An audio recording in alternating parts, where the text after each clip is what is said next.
you have a computer, chances are you have a copy of Microsoft's PowerPoint. It comes with Microsoft Office. It comes on a great many systems out of the box. But how many people have cracked it open and started to use it? Or if you are using it, as I do, to give speeches and so forth, how well do you know it? Here to give us a few tips on harnessing the power of PowerPoint, Professor PowerPoint himself, Tom Bunzel. And the book is, by the way, Teach Yourself Microsoft Office PowerPoint 2003 in 24 hours. 24 hours. We only have 6 minutes. We'll get to work on it. Welcome, Professor PowerPoint. Thank you. So why are you Professor PowerPoint? Do you teach people how to do this? I do. I love to teach. And my belief in the program is that it really helps you tell a story. Yeah. And what I love is to get people so excited about the presentation that they've created that they really look forward to going out and showing it to people. Now, PowerPoint's gotten a bad rap lately. Exactly. A lot of times you come in with some PowerPoint. Really boring and stuff. people say it's Slides look boring. like this. Yeah. Or NASA recently, they said because that slide, the PowerPoint, They blamed it. They blamed PowerPoint on the Columbia disaster because they said there was an engineering slide that had too much detail in it. It was useless, and they didn't see the real problem because of PowerPoint. Oh, no. I think it's because of the user. I think you're right. I think it has a lot to do with the user. So I want to show you 3 really quick techniques that a lot of people don't know about. Okay. First of all, many people bring in their pictures as pictures from file. Yes. But I want to show you this really cool thing called the photo album. Now, is this in all versions of PowerPoint or just 2002 and later? Okay. Or you can download it for. Used to be able to download it for 2000. I think it's still available. Okay, good. Okay. So if I access the folder with my pictures, I've given you some extra pictures in here, and I could select them one at a time, or I can go Control-A, select all my pictures, and insert them. And now I've got a choice to show them either 1 to a slide or up to 4 to a slide. Oh.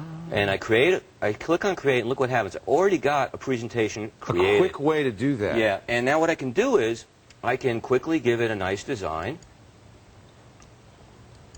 from the gallery. And if I open up this one, you know, a lot of people use the animations, they misuse them. Right, but I see it like, yeah. I see it as a way to kind of introduce your elements, the same way actors come in. You know, if you go to a play and everybody's already on stage, it's kind of weird. Right. But when you're giving a PowerPoint presentation, you want to introduce your stuff using custom animation so that the actors come in or the elements come in as you want to talk about them. Oh, so you can do 1, 2, 3, 1, 2, 3. 4. Just add an entrance effect, which is what you say in the... And each of these will be a mouse click? A mouse click or a down arrow. Right. So when you actually go and present the show, which is what I'm going to do right here, these are already up there. We didn't animate them. But now when you're ready to talk about that first picture, you click your mouse and you talk about that. And then when you're ready to talk about the next one, you'll let... It grabs the eye.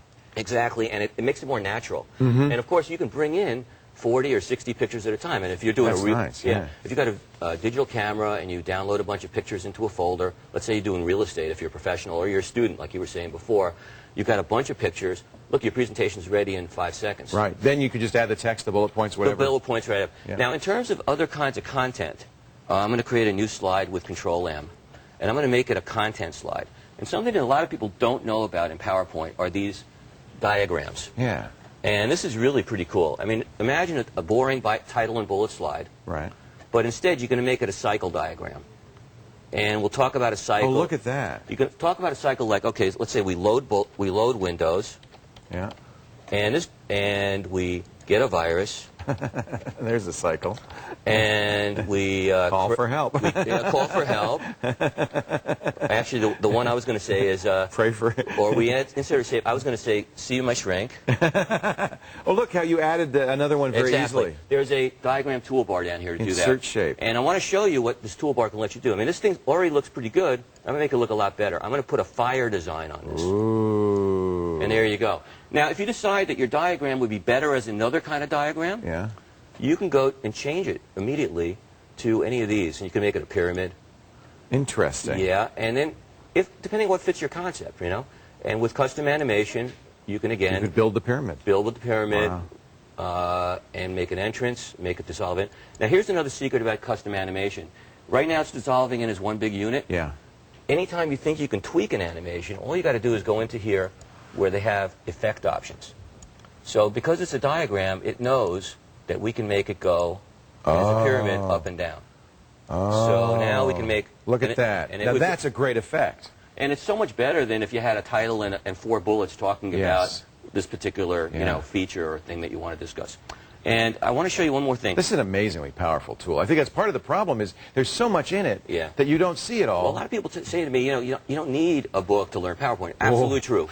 It's absolutely true. You can get up use it and right running in a away. couple minutes. Yeah. But to get to this level where you really refine your message and tell a story effectively, I think it helps to learn some of these other things. That's important. I really like what you're saying. You're telling a story. And so these are tools to make it more effective. Exactly. And they should never detract from your message when you're presenting, if you're doing a speaker presentation. A lot of times that's what happens, why people hate PowerPoint, is the guy goes, as you can see here, point when I teach, I have guys going like this. Exactly. So show us another effect. Okay. I love this. I'm really enjoying this. Well, for video, a lot of people use video in PowerPoint already. And typically what they do is they go insert movies and sounds, movie from file. But I'm going to do something better. I'm going to edit within PowerPoint. And what I'm going to do is I'm going to insert a media clip object. And what that does is a media player basically visits inside a PowerPoint. Look, you got the menu and everything. And I can find my movie on my desktop. Now this one is a big one that you guys gave me here. Space, the Final Frontier. I'm going to click outside of it for a second so I can manage it a little bit better. I'm going to go up here and kind of make it a little smaller. But now, with this movie in there, I can go edit my media clip object. And when I get back up here now, like a little video editor, I can, because this is a huge clip. I only want to show a couple of seconds. I can go in here, drag in here, set an endpoint. Oh, wow. Drag in here, set my endpoint. You don't have to launch another program to do it? No, the media player is right inside of PowerPoint for this. And then I click outside. And there you go. And it's in my slide. Now when I give this presentation, and I go to the movie, and I click on it, it'll actually play. It'll play, and it'll only play that one segment that you wanted to determine. Cool. And of course, if you're really presenting, what you want to do is you want to be able to pause it, and it's still talk there. about it. Controls. It's still there. You got. I do that all the time. Oh, that's so much easier.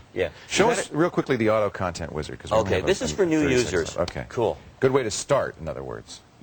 Especially if you don't write a lot. If your boss tells you you need a presentation really quickly, you have no idea what to say, you go File New, and over here you've got Auto Content Wizard.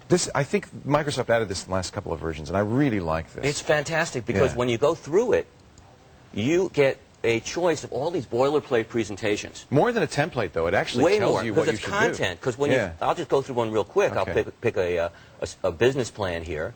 It already puts a design. It already puts a design in there. But when I go to there's content. When you go through Slide Sorter, now it'll tell you. Let me make it a little bit bigger. It'll tell you what you should be what you might want to be talking about at this particular point, and you could start to go in one of these and change it.